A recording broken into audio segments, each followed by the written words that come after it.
Pagi raya aku bangun awal, baju Melayu sudah siap kemas, sungguh hitam, kasut berkilat, dalam hati tak sabar nak berangkat. Telefon bunyi, mesej masuk, pas pukul 8 jam melewat bro. Aku senyum sambil berlari, tak sangka ini jadi tragedi. Jam sudah 8.5, aku masih cari kunci kereta. Lari ke hentian dengan harapan, tapi bas itu sudah jalan.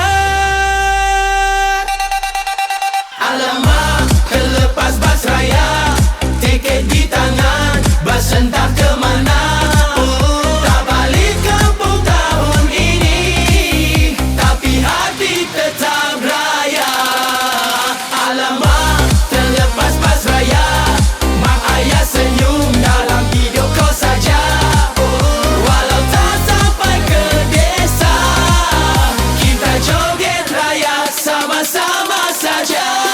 Kawan-kawan semua dah post, selfie kampung rendang sedap gila. Aku di drum dan makan ketupat, beli dekat-dekat DJ Smart Flat. Radio pasang lagu raya, aku menyanyi tak kisah siapa. Walau sangku jauh dari rumah, raya tetap raya, jangan susah. Bunyi korban dalam kepala, irama buat aku tak sedih lama. Terlepas bas bukan pengakhiran, asal senyum dan kemaafan.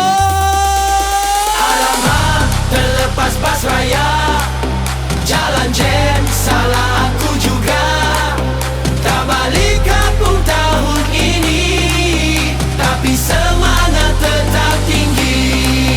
Alamak, terlepas bas raya, salam raya terbang ke udara. Tak kira jauh atau dekat, hari raya tetap berkah.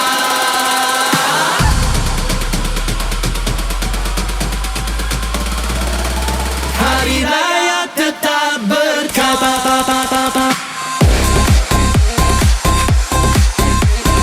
Hey!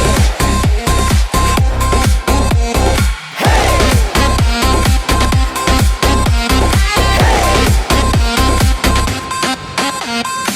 Angkat tangan kiri kanan, pusing badan ikut irama. Tak balik kampung tak apa, asal kita masih bersama. Alamak, terlepas bas raya, ketawa saja jangan kecewa.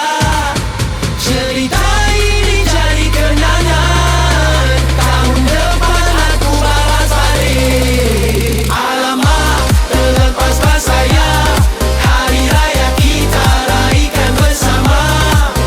Tak kira di mana kita berada, selamat hari raya semua.